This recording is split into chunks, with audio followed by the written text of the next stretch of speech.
Muito bem, vamos resolver o problema da montanha-russa. Aqui, é claro, eu estou fazendo uma situação bem geral e eu vou discutir em detalhes cada caso aqui, cada trecho desse movimento, tá?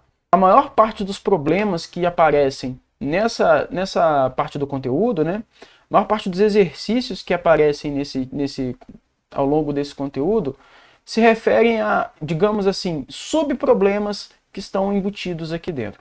Então eu vou discutir essa situação aqui de maneira mais generalizada, mas deve ser o suficiente para que você consiga resolver os demais problemas que aparecem envolvendo conservação de energia mecânica. Então, vamos lá. O que nós temos aqui? Nós temos um carrinho de montanha-russa, né? Ou algo parecido com isso, né? Então, a gente tem aqui, inicialmente, esse carrinho numa posição indicada como posição a 5 metros do chão, né? Então, nosso nível de referência está aqui embaixo. Vou colocar o zero aqui embaixo. E ele faz um caminho sinuoso, né? Como se fosse um morro, né? Ele desce até alcançar um ponto B. Esse ponto B está tocando no chão, então ele está na altura zero. Depois ele sobe como se estivesse subindo um morro até chegar num ponto C. Ponto C está a 4 metros de altura. E desce mais uma vez até atingir, até onde, né, vai ter uma mola. A gente vê que tem uma mola presa num suporte. Então o que vai acontecer? Né? O que a gente imagina? Esse carrinho sendo liberado do ponto A, ele desce, passa pelo ponto B, sobe até o ponto C, desce mais uma vez, aumentando a sua velocidade até bater nessa mola, e essa mola amortece o movimento desse carrinho até ele parar completamente, certo? Essa aqui é a ideia. Então, como é que a gente interpreta esse tipo de problema fazendo as contas? Então, veja, a primeira coisa que eu chamo atenção aqui nesse tipo de problema, e anote essa informação caso você não saiba, não tenha facilidade para enxergar, a primeira coisa que eu observo é o seguinte: ele está a 5 metros do solo, não existe nenhuma menção a forças de atrito ou forças dissipativas em geral. Então o que eu tenho? No movimento dele de A para B, de B para C e de C, eu vou chamar isso aqui de D, tá, gente? Só para ter um ponto aqui a mais para dar nome, tá? Então nesse primeiro trecho aqui, ó, eu sei que existe uma força conservativa atuando sobre ele, que é quem? Peso. Peso puxa ele para baixo, tá certo? Então eu tenho uma força conservativa. Então está dentro do que eu estou habituado a resolver. Segunda coisa, do ponto D para frente aparece uma mola. Se aparece uma mola, automaticamente isso aqui está falando de força elástica. Pô, se isso aqui é força elástica, automaticamente também é uma força conservativa. Então eu posso resolver ela utilizando o princípio da conservação de energia mecânica. Então, a primeira coisa que você tem que bater o olho e enxergar é o seguinte: é um movimento que tem peso e ou força elástica? Beleza, então primeiro ponto que me habilita a usar a conservação de energia mecânica. Tem atrito? Não, não tem atrito. Então, beleza, então eu vou usar a conservação de energia mecânica mesmo, tá? Não tem para onde fugir. Então, a primeira coisa que você faz é isso: identifica se tem peso e ou força elástica e identifica se tem alguma força de atrito, tá? Nesse primeiro momento, não vamos tratar de problemas que exista força de atrito, tá? Não vamos falar disso agora. Então, vamos lá. Primeira coisa que nós vamos entender, então, é o ponto A. O que eu sei desse movimento no ponto A?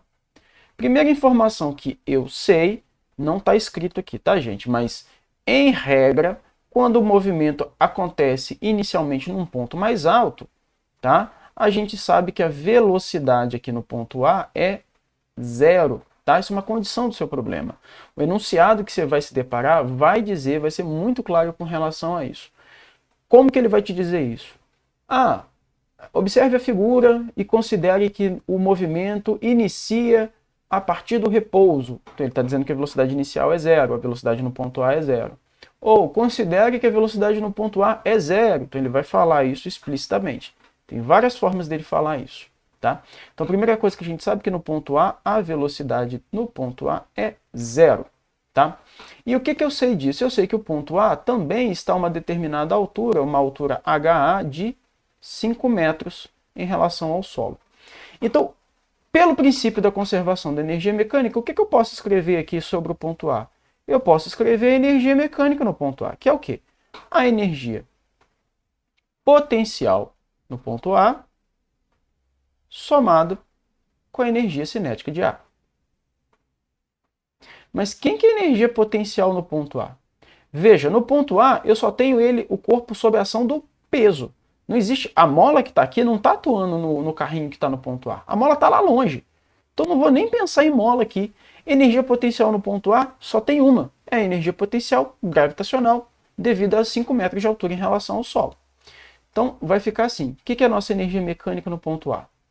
Energia mecânica em A é energia potencial em A, que é a energia potencial gravitacional, obviamente do ponto A, somado com a energia cinética do ponto A, certo? Muito bem.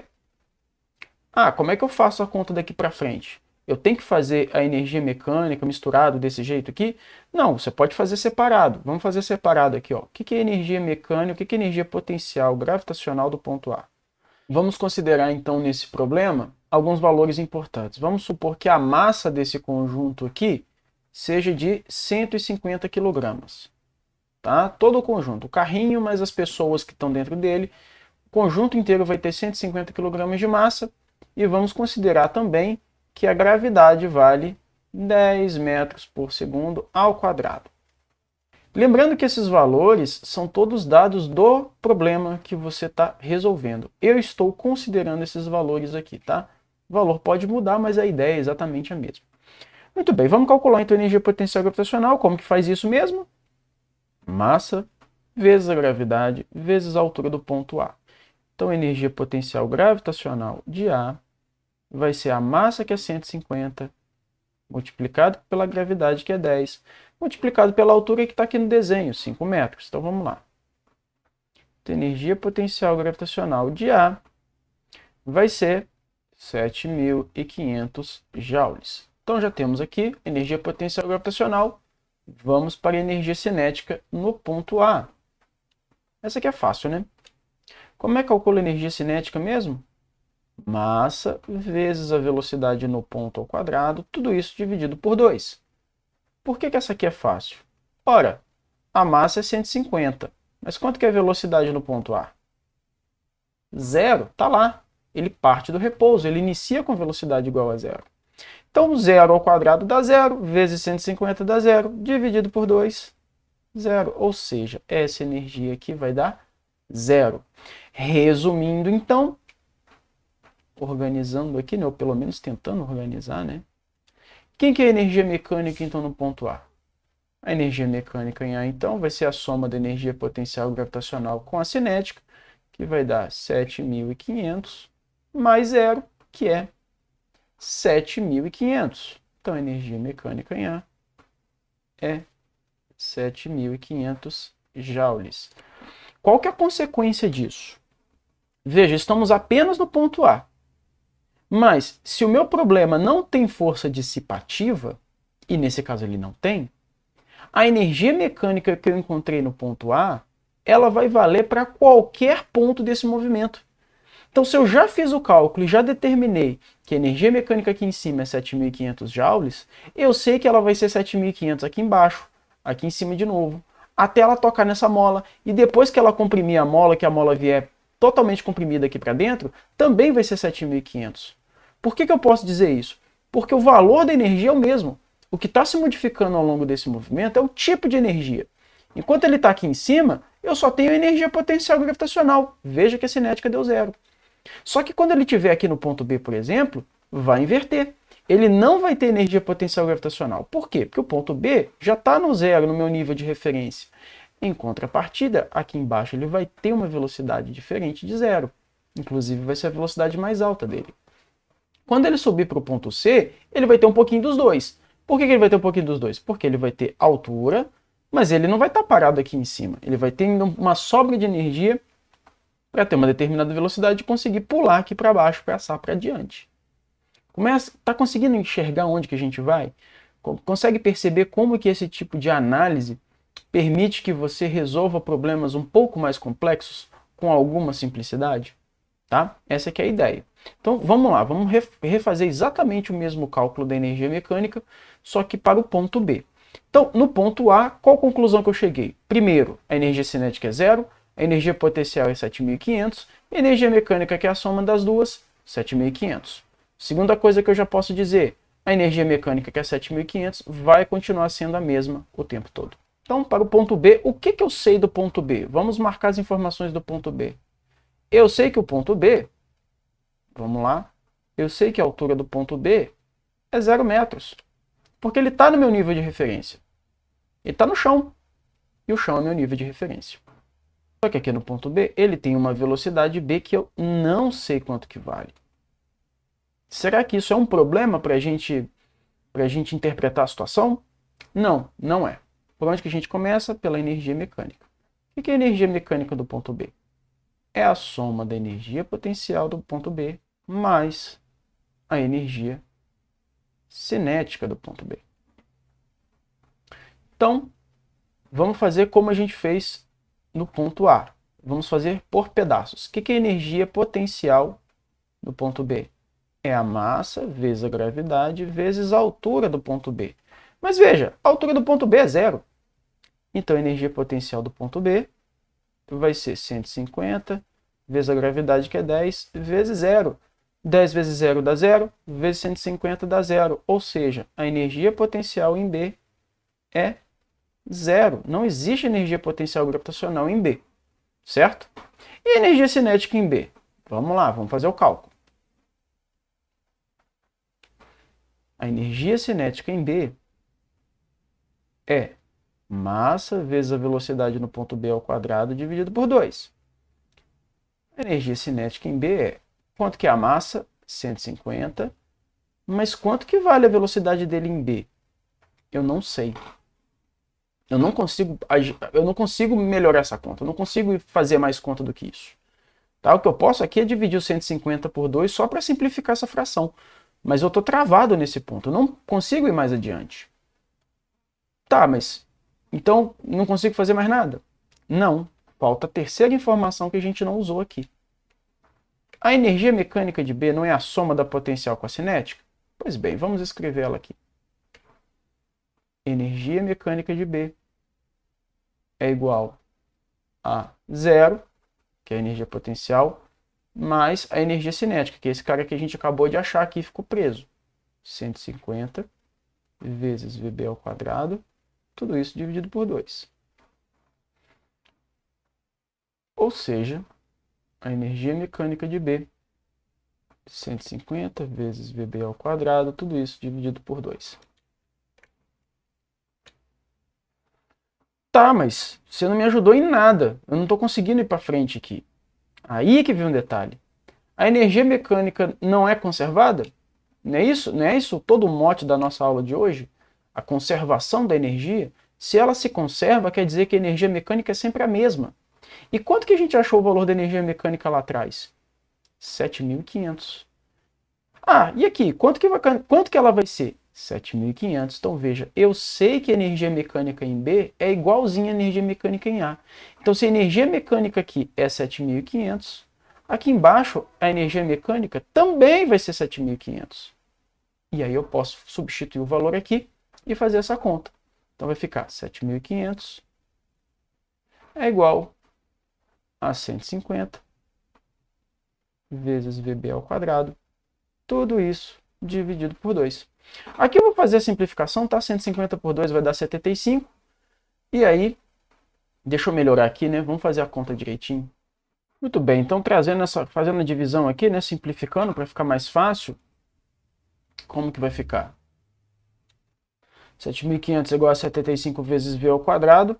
75 está multiplicando, passa dividindo, então eu posso dizer que 7.500 divididos por 75 é igual a V ao quadrado. 7.500 por 75 vai dar 100. Daqui a gente tira aqui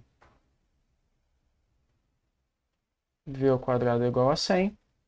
Passando a raiz quadrada dos dois lados, V igual a raiz quadrada de 100. V igual a 10 metros por segundo. Então veja que, mesmo que ele não tenha dito, eu tenho condições de determinar qual que é a velocidade do nosso carrinho no ponto mais baixo da trajetória, no ponto B. Eu tenho como fazer esse cálculo.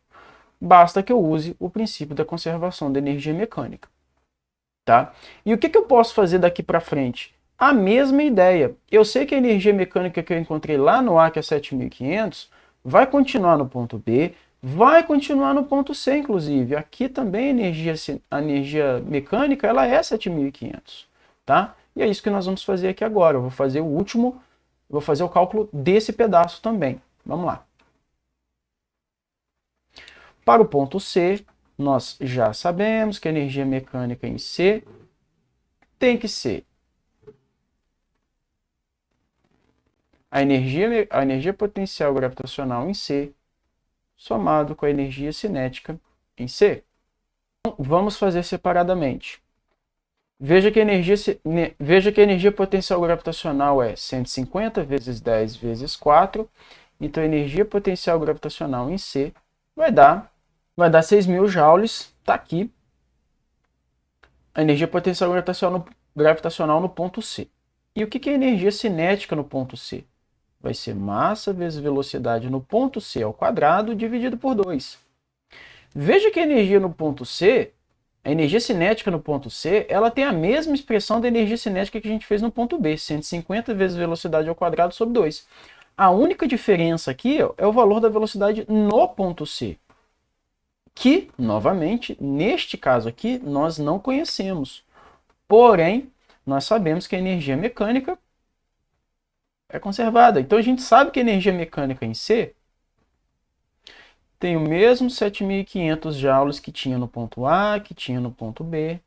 E aqui tem também. Ó. Então, a energia mecânica em C também é 7.500 joules. Tudo isso aqui é 7.500 joules, em todos esses pontos. E é exatamente essa relação que a gente usa para poder fazer o cálculo e determinar a velocidade que ele tem em C. Tá certo? Então, eu sei que a energia mecânica em C já vou colocar aqui os resultados, né? 6.000 mais essa parcela que eu não conheço, que é 150 vezes velocidade de C ao quadrado, tudo isso dividido por 2, mas eu sei que essa energia mecânica vale 7.500, então eu vou colocar aqui, ó, 7.500 é igual a 6.000 mais 150 por 2, vamos simplificar, né? 75 vezes a velocidade de C ao quadrado. Então, como é que eu faço essa conta aqui para achar a velocidade que o carrinho tem aqui no ponto C? Bom, 7.500 igual a 6.000 mais esses caras aqui, né? 6.000 está somando, vou jogar esses 6.000 para o lado de lá, subtraindo. Então, vai ficar 7.500 menos 6.000 é igual a 75 vezes VC ao quadrado. 7.500 menos 6.000 dá 1.500. Do outro lado eu tenho 75 vezes VC ao quadrado. 75 está multiplicando, passa para o lado de lá dividindo. Vamos limpar aqui nossa tela para poder a conta ficar bonita. Então aqui temos 1.500, que é a energia mecânica no ponto C, né? Depois da gente fazer a divisão, depois da gente fazer a diferença, vai ser 75 vezes VC. Passo 75 dividindo, então a gente tem 1.500 divididos por 75 vai dar a velocidade no ponto C ao quadrado, trazendo para cá nossa continha. A velocidade no ponto C ao quadrado vai ser... Aqui vou fazer a divisão, né? 15 vezes 100 divididos por 75. E aqui você pode dividir da forma que você achar melhor, né? Eu escolhi fazer a conta desse jeito porque eu acho que assim é mais fácil. Então você pode dividir aqui por 5 em cima e embaixo, acho que facilita a conta, né? 75 por 5, 100 por 5, enfim, aí é com você. Mas a gente sabe que 15 por 15 vai dar 1 e 75 por 15 vai dar exatamente 5, né? Então a gente pode dizer que V ao quadrado então é 100 dividido por 5, isso aqui vai dar 20. Então a velocidade no ponto C ao quadrado é igual a 20. Então isso aqui é raiz quadrada de 20 e aí você pode simplificar, né? Você não vai deixar como raiz quadrada de 20, mas você pode escrever de uma maneira um pouquinho mais elegante, né? Como que você pode fazer isso? Você pode colocar que a velocidade em C é raiz de Raiz quadrada de 20 é 5 vezes 4. E 4 a gente pode tirar da raiz quadrada, né? Então a velocidade em C pode ser raiz quadrada de 4 dá 2, 2 vezes raiz de 5 metros por segundo. Tá aí o cálculo da velocidade no ponto C. Aí a gente conseguiu encontrar a velocidade dele aqui em cima, tá? Muito bem, meus amigos, então foi isso. Eu quero passar uma ideia aqui para vocês que é a seguinte. Esse exemplo que eu mostrei aqui, reforçar na verdade, né? Eu já disse isso, mas eu vou falar mais uma vez, enquanto você anota os cálculos e faz os seus registros aí no seu material de estudo. Esse exercício, eu fiz o cálculo para 3 pontos, A, B e C, e eu poderia ter marcado um ponto D aqui também, como eu fiz lá no começo, né? E ainda fazer a análise da energia desde que o carrinho chega aqui e comprime essa mola até chegar a mola na posição mais curta possível.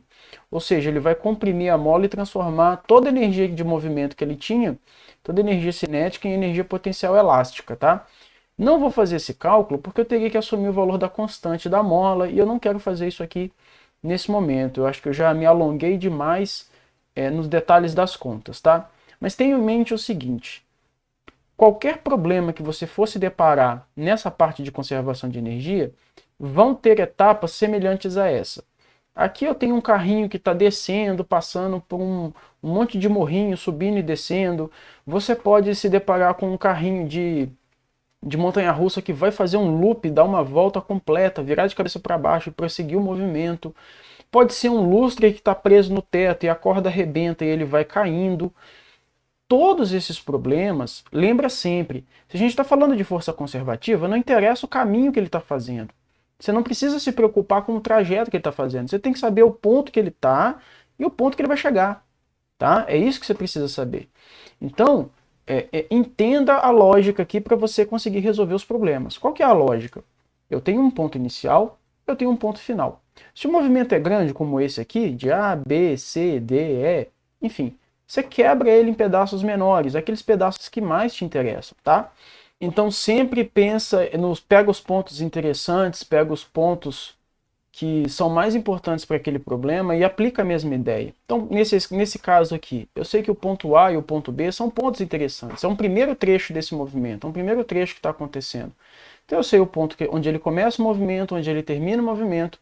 Eu sei que a energia mecânica é conservada, porque só tem a força-peso atuando nesse movimento, né, de força relevante. Lembrando sempre que isso é válido quando você desconsidera, quando você não leva em consideração nem força de atrito, nem resistência do ar, nem nada disso, que são forças dissipativas, tá? E você vai aplicar essa ideia. Energia mecânica no ponto A vai ser igual a energia mecânica no ponto B, tá? Coleta as informações que ele te passou de cada ponto direitinho, ponto A, ponto B, monta a equação separada e iguala, e aí você consegue resolver o problema, tá certo? Então assim, esse é um exemplo muito grande, e você pode usar a mesma estratégia para resolver vários outros problemas, tá? A situação vai mudar, mas a interpretação, a matemática, a lógica da matemática no meio do caminho é exatamente a mesma, tá certo? Espero que tenha ficado claro, espero que tenha ajudado a enxergar como que você faz essa operação, beleza? Muita atenção, tenha muito cuidado e muita atenção na análise dos problemas em relação especificamente a isso, tá?